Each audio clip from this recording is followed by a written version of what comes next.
stepmother insists on hiring a friend to take care of her stepdaughter, but when the father gets home, he catches her doing that to his daughter. Anthony had always been a calm, grounded man, deeply committed to those he loved. Since he was young, he carried a sense of responsibility that went beyond the average, and it only grew when his daughter, Brenda, was born.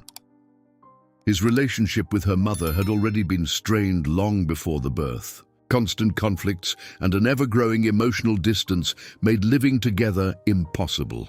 The woman, unstable and uninterested in motherhood, made a decisive decision. She left the country, handing over custody of their daughter to Anthony without resistance. She disappeared, leaving behind any obligation or bond. Anthony, although hurt by the entire situation, did not hesitate to take everything on by himself. He became both father and mother at the same time. He raised Brenda with affection, dedication, and patience, building a solid relationship with her based on trust and love. The girl, in turn, saw in her father everything that was most important to her. He was the center of her world. For many years, Anthony lived for his daughter. He organized his life around her, prioritizing her education, safety, and well-being. His routine revolved around work and household chores, always attentive to Brenda's needs. His emotional life, however, was put aside. He avoided romantic involvement, thinking that his focus should be on his daughter. Loneliness became part of the landscape until he met Shirley. She appeared quietly, showing herself to be understanding and balanced during their first meetings. Anthony was not looking for a replacement for Brenda's mother, but thought Shirley could be good company for the two of them. From the beginning, Shirley didn't show any real interest in Brenda. She was polite but distant. She didn't try to get closer or form a bond. She treated the girl with formality, as if her presence was something to be tolerated, not embraced. Anthony noticed this, but tried to convince himself it was just a matter of time. He thought that, with patience and time, Shirley would eventually warm up to his daughter. He clung to the idea that every person has their own pace and justified his partner's coldness by telling himself she just needed to adjust. The living situation remained lukewarm. Anthony made an effort to maintain a balance between the attention given to Brenda and his attempts to deepen his relationship with Shirley, even though, deep down, he felt something wasn't quite fitting. He continued believing it was just a matter of time. However, Shirley seemed increasingly detached from the household routine. As the months passed, the demands began to accumulate. Anthony had been called to lead a new project at work, something that required more hours in the office and frequent travel. It was an important opportunity he couldn't refuse. Shirley, on her part, also claimed to be busy, citing meetings, appointments, and responsibilities outside the home. The presence of both became more sporadic during the day. Brenda was already attending school, but the irregular hours made simple organization difficult. There were times when she was left alone, and that began to trouble Anthony. "Maybe we need someone to stay with Brenda in the afternoons," Anthony remarked one evening as he cleared the dishes from the table. "I was waiting for you to say that," Shirley replied, fiddling with her phone, not lifting her eyes. "I've got the perfect friend for that." "Really? Who is it?" "Elizabeth. She worked with kids for years. Her mother's a teacher, and she babysat as a teenager. She knows kids' routines, and most importantly, she knows how to set limits." "Set limits?" "Yes, Anthony," Shirley said, finally putting her phone down. "You treat Brenda like a princess. She's a good girl, of course, but she doesn't have a routine. You keep giving in. She needs discipline, and Elizabeth is great with that. You'll see." Anthony frowned. He didn't respond immediately.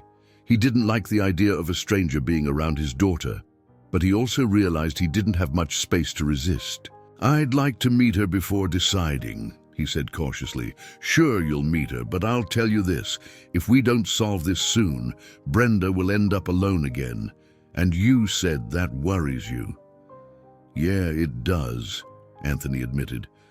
"I just don't want her to feel bad about it. I want her to feel comfortable with whoever stays with her.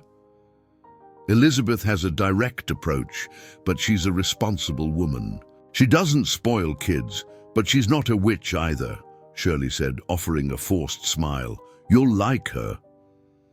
2 days later, Elizabeth came over for the first time. Shirley brought her to the house, as if presenting a practical solution to an urgent problem.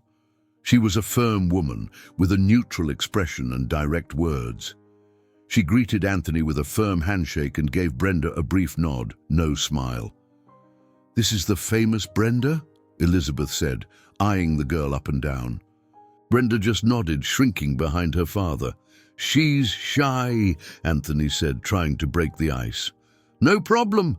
Shy kids learn to open up with the right routine and encouragement," Elizabeth said.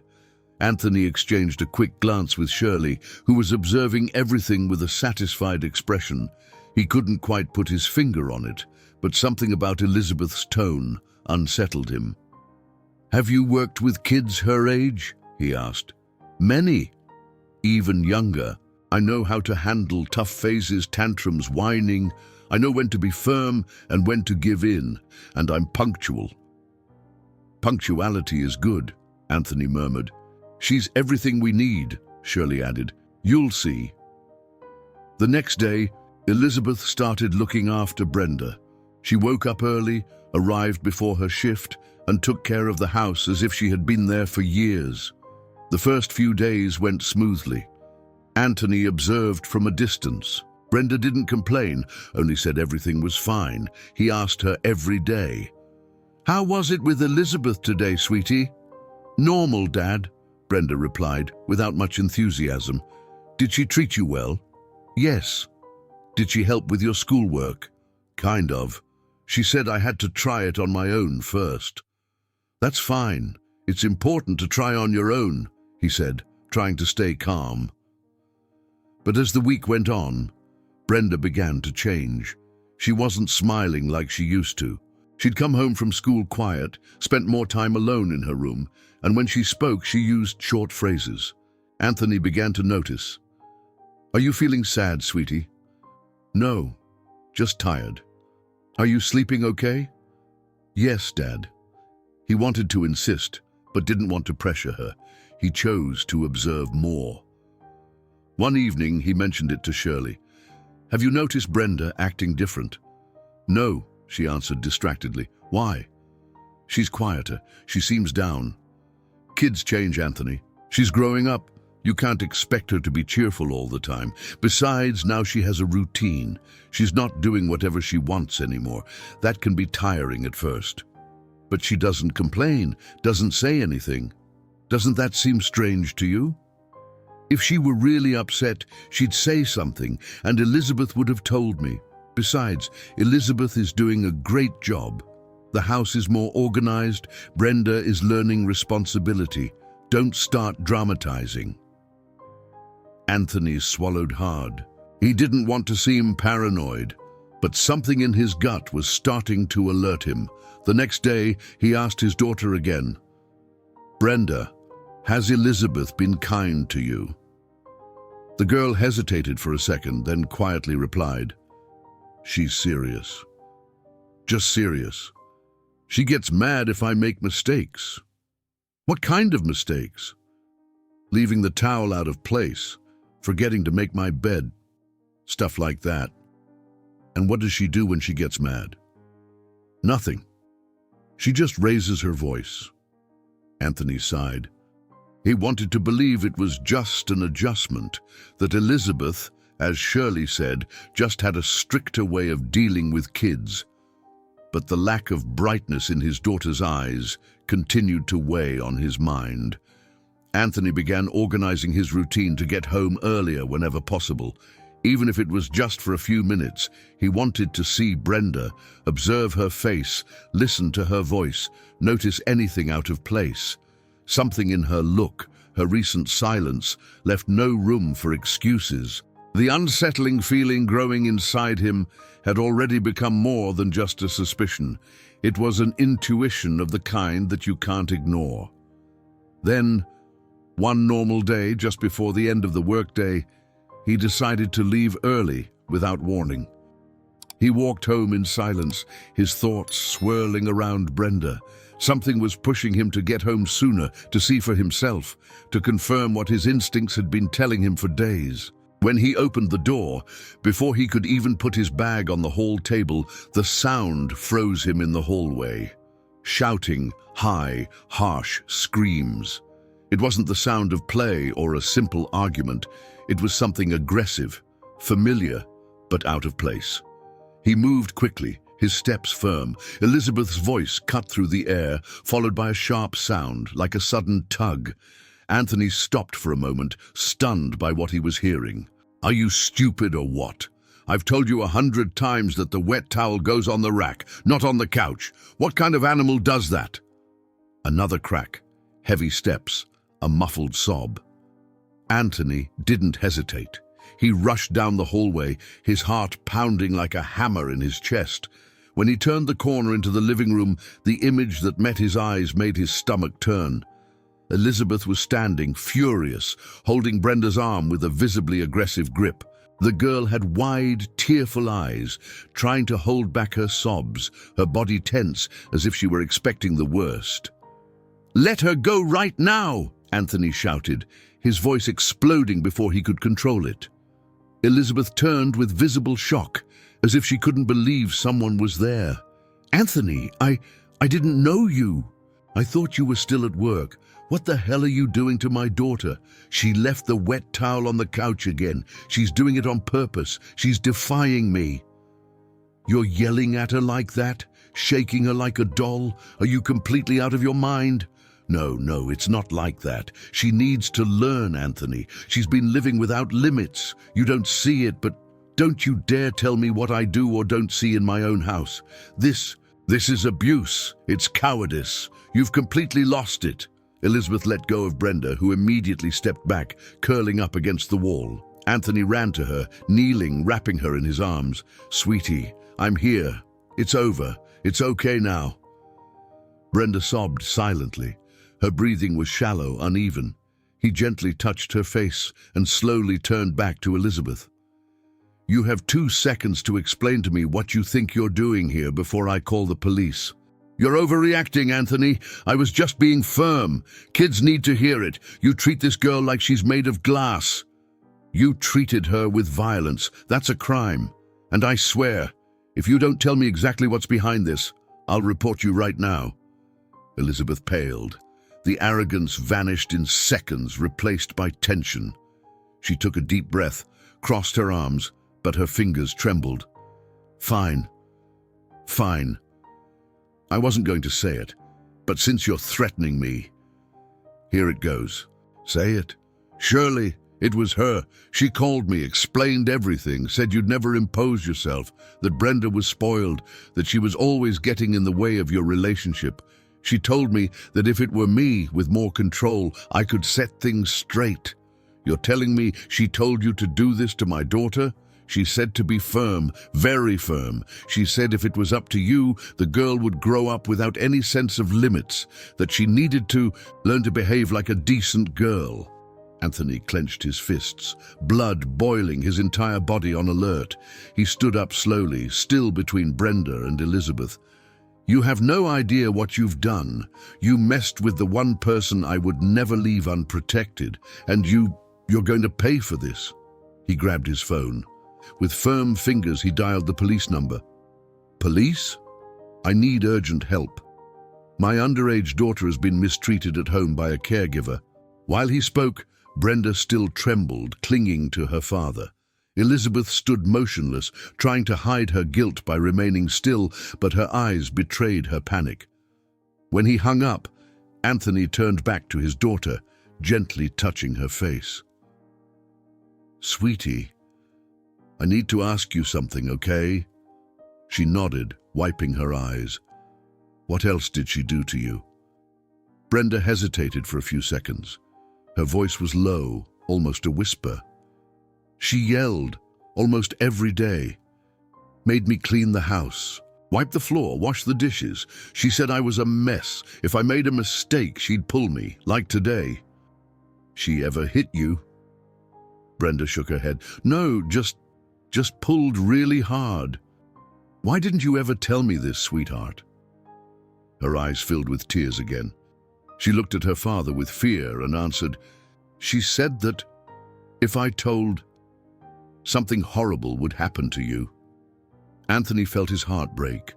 For a moment, everything around him seemed to mute. He hugged her, eyes closed, trying to hold it together. It's over now, my love. She'll never touch you again, I promise. About half an hour later, the police arrived. Anthony gave a detailed report, leaving nothing out.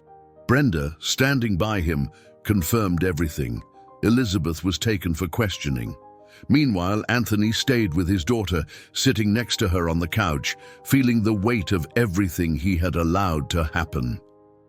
A few hours later, the door opened again. Shirley came in, unaware of what awaited her. Anthony, what's with all this mess? What happened? He stood up slowly, his face hard. Police already took your friend, Elizabeth. What do you mean? What happened? You really want to know? Or do you already know exactly what she did to my daughter? I don't understand what you're talking about. She confessed.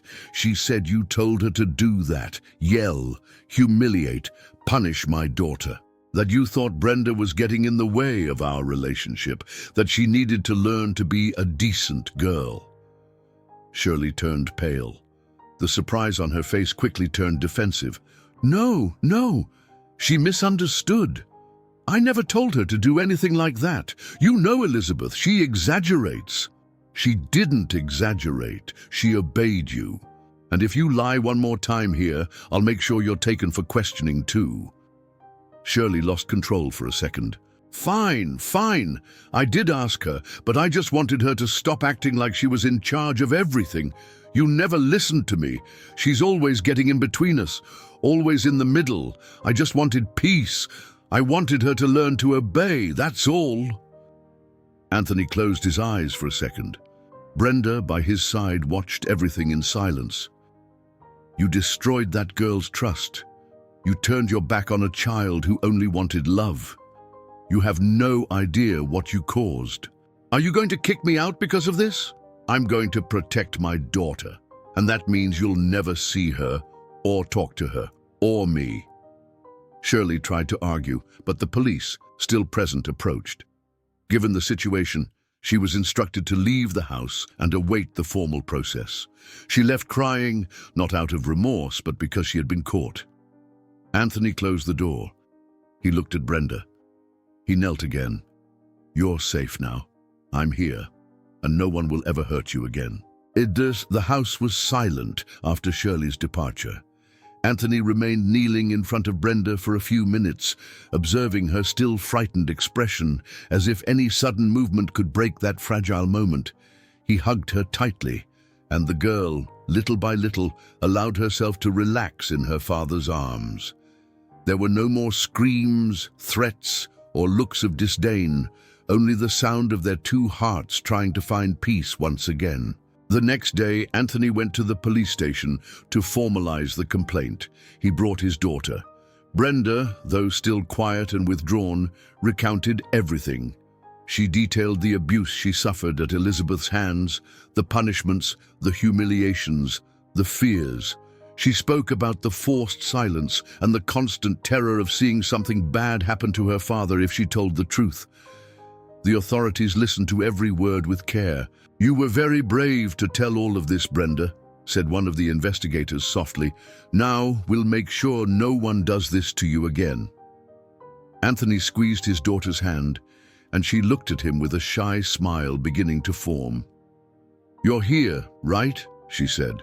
I've always been, and now I'll be here even more, Anthony replied. Legal proceedings moved quickly due to the seriousness of the case. The evidence was concrete.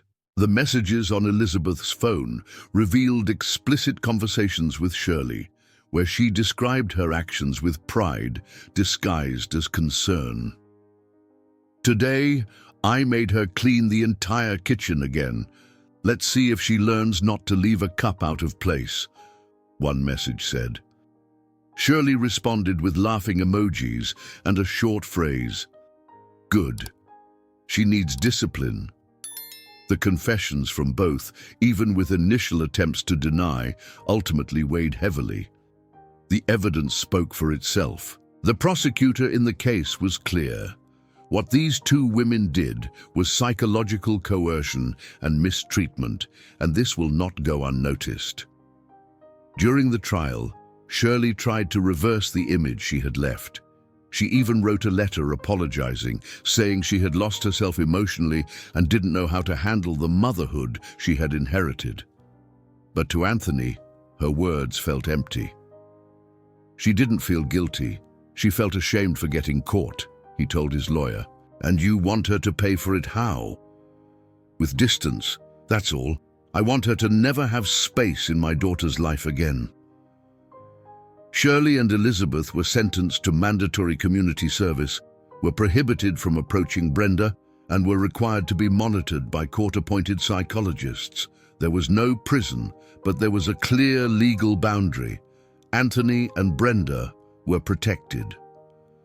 "Does she still ask about me?" Brenda asked one day, weeks after the trial.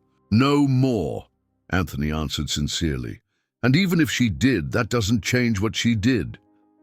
I remember everything. Sometimes I close my eyes and hear her yelling. You'll forget slowly. Not everything, but you'll put it in a place where it won't hurt anymore." Shirley moved out of town shortly after the scandal. No space, no justification, no defense. She just left. Anthony, in turn, cut all contact, blocked her number, social media, and refused to read any further apology attempts. The regret for not listening to his own instincts stayed with him, but he chose to use it as a warning, not as guilt. "I should have seen it from the start, but I chose to believe in something that never existed." Brenda gradually started to regain her joy. She began playing more, humming softly as she drew, sitting next to her father on the couch without the alert expression. The spark in her eyes came back slowly, and Anthony noticed every detail with the attention of someone who appreciates what they almost lost. A few weeks later, he decided to adjust his own routine. He asked his company to let him work from home more often, and when he couldn't, he arranged his schedule to always be present during important moments for his daughter. "I don't want her coming home from a tough day to an empty house," he said to his boss. "We understand, Anthony. It's for a good reason." The house changed. Silence now meant rest, not tension. Anthony removed everything that reminded him of Shirley from the house. He threw away her decorations, the forgotten clothes, even the plates she had chosen. He wanted Brenda to see it as a space just for them. Clean, safe, free. "It's different here," the girl said one day while painting in the living room. "It has more room for your joy," he answered. Little by little, their relationship, which had always been strong, grew even stronger. They shared long conversations before bed, cooked together on weekends, walked in the park on Sundays. Anthony learned to laugh with his daughter again, to listen to her fears and dreams without hurry.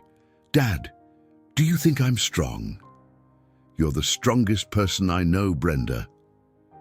Even when I cry. Especially because of that." Months passed.